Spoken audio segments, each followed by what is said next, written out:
Vous connaissez sûrement ça. Et non, je vous ai eu. Aujourd'hui, on va parler de Sophie.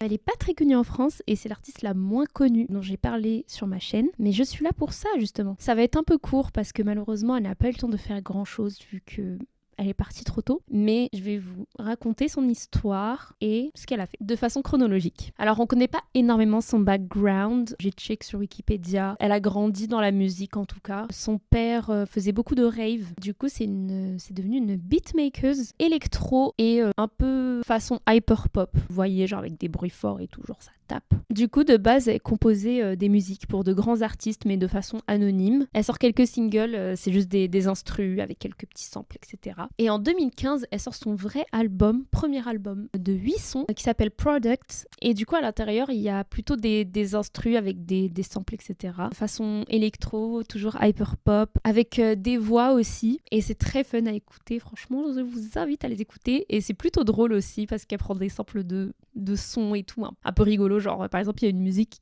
qui est full avec des sortes de bruits de paix. Je trouve ça très drôle. C'est un peu à la Cadillac. Genre, elle va réussir à faire sonner bien des choses qui sonnent mal ou bizarres de base. Et en 2018, elle sort son premier vrai album avec des musiques qui font plus pop qu'électro, qui s'appelle, accrochez-vous, Oil of Every Pearls Insides. Et du coup, dedans, elle va sortir un single qui s'appelle It's Okay to Cry, où voilà, on la voit face cam, qui chante vraiment avec sa propre voix, parce que je pense que sur les autres musiques, c'est des voix d'autres personnes, ou alors sa voix mais modifiée. Et il y a d'autres musiques, Pony Boy que je vous ai présenté au début, ou alors Face Shopping, qui est voilà, vraiment de l'hyperpop, qui est vraiment drôle, qui est dansant. Et voilà quoi, c'est que du fun en fait. Et du coup, en 2021, elle part en vacances à Athènes. Un soir, elle voulait regarder la pleine lune. Apparemment, c'est relié à sa spiritualité, elle voulait observer la pleine lune. Et du coup, elle monte sur le toit de la maison et malheureusement, elle tombe.